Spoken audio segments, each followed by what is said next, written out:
Welcome to this explainer. When most of us hear the word economics, we instantly picture complicated math on chalkboards, chaotic stock markets, or just money.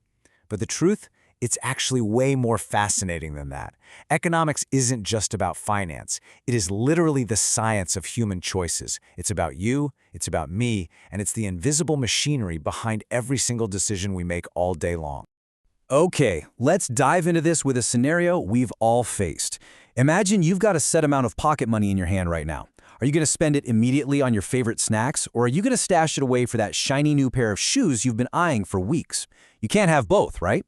This completely everyday dilemma actually hits the nail on the head. It perfectly captures the core tension of our lives. We just have incredibly limited resources. So here's our map for today's explainer. First, the problem of scarcity. Second, the cost of choosing. Third, three big economic questions. Fourth, systems of economic choice. And finally, India's economic journey. Let's get right into it. Section 1. The problem of scarcity. This is really the universal dilemma of human existence. Now, to understand scarcity, we have to look at the battle between our needs and our wants. It's essentially a tug of war. Needs are the absolute bare essentials. We're talking food, water, a roof over your head. But wants? Wants are the things we crave to make life just a bit more comfortable. The newest gadgets, luxury vacations, you name it. And here's the catch. While our needs are relatively fixed, human wants are completely 100% unlimited. And they never stop changing. Think about it. You get a bicycle, and suddenly you want a motorbike. You get the motorbike, and bam, now you want a car. As soon as we check off one want, a brand new one takes its place.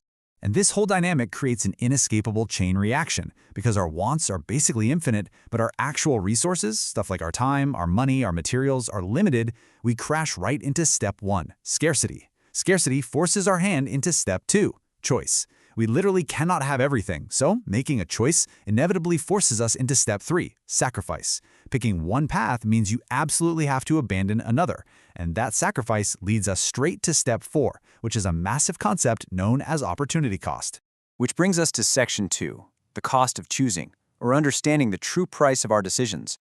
So the crucial point here is what opportunity cost actually means. It is the value of what is given up when a particular choice is made. Remember that pocket money dilemma from a minute ago?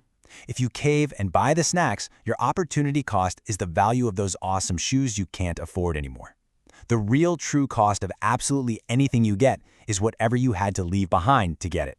Let's actually scale this up and look at how this plays out for a producer.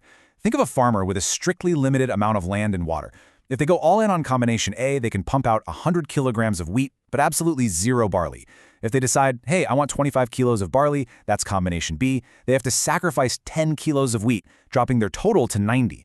By the time they push all the way down to combination E, producing 100 kilos of barley means their wheat production drops to zero. It's a perfect illustration of the trade-off. Maximizing one single resource fundamentally demands sacrificing another when your limits are fixed. Moving right along to Section 3, three big economic questions. These are the fundamental choices every producer faces. Because of this ever-present scarcity we've been talking about, every single society has to figure out the answers to three fundamental questions: what to produce, how to produce, and for whom to produce. It's the classic rule of 3 in economics.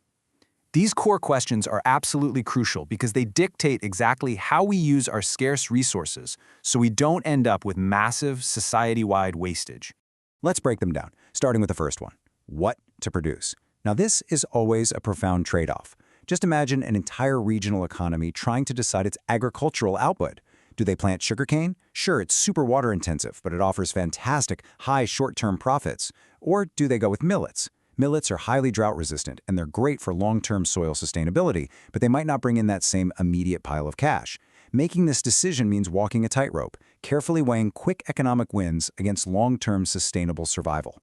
Then we've got to ask, for whom to produce? This question dictates where all those raw materials are actually heading based on who the target demographic is. Take footwear, for example.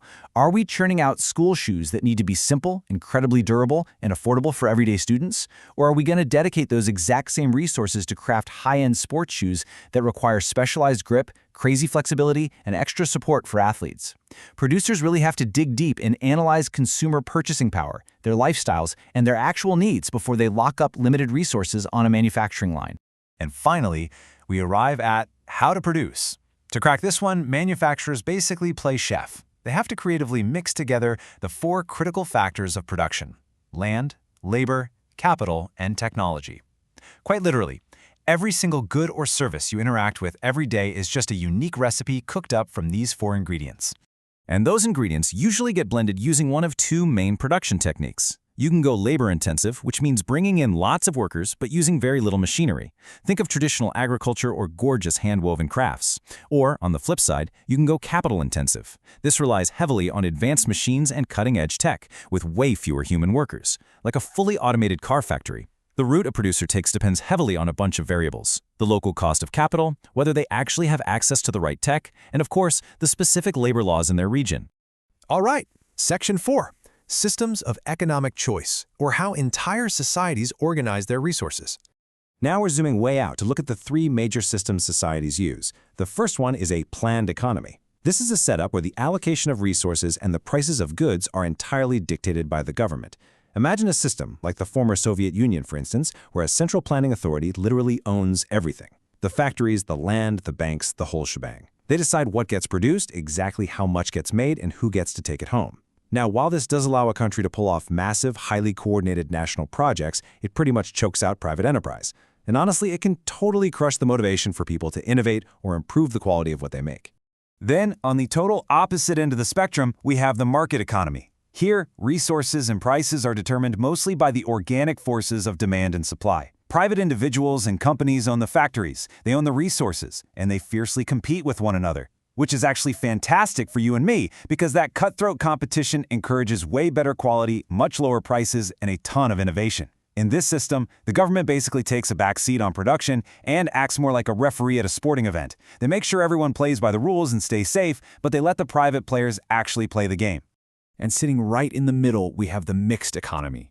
This is the ultimate hybrid model. It borrows features from both planned and market economies, meaning the government and the private sector just coexist. It's designed to capture all that profit-driven innovation and wild efficiency of the free market while still keeping the government around to provide essential public goods that a private market might just completely ignore. We're talking about things like public parks, paved roads, basic education, and police services. Now, what's really interesting about this slide is seeing all three of these systems in a side-by-side showdown.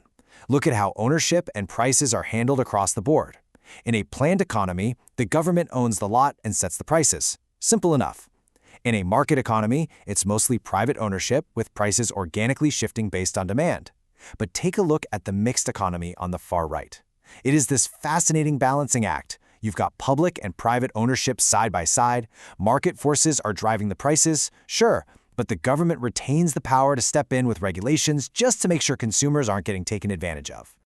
Let's bring this all into the real world with Section 5, India's economic journey. It's an incredible case study in systemic evolution. Let's track how this actually played out over the decades. Right after independence, India adopted a very state-led approach. It looked a whole lot like a planned economy. The government had heavy control over major industries, transport, banking, and they managed it all using a really strict system of licenses and permits. But fast forward to 1991, and facing some pretty severe economic difficulties, India hit the reset button. They introduced massive economic reforms. They slashed away excessive regulations, threw their weight behind private enterprise, and swung the doors wide open to global trade and investment. And because of that shift, today, India operates as a highly dynamic, modern mixed economy. It's carefully balancing a really thriving, competitive private sector right alongside vital government welfare programs. So as we wrap up this explainer, I want to leave you with one single, incredibly powerful quote from our source material today. Economics is about making choices to use limited resources efficiently to satisfy unlimited wants. Honestly, that is the entire journey we just took, perfectly packed into one sentence. From the scarcity of your weekend pocket money all the way up to the massive macroeconomic systems running entire nations, it is all just about managing our choices in the face of our limits. Which leaves us with one final thought to chew on. Since economics teaches us that every choice inevitably costs you something else, what is the true opportunity cost of the choices you are making today? The next time you make a decision, whether it's huge or barely noticeable, try to spot the invisible price tag attached to it. Thank you so much for joining me on this explainer, and hey, keep making great choices.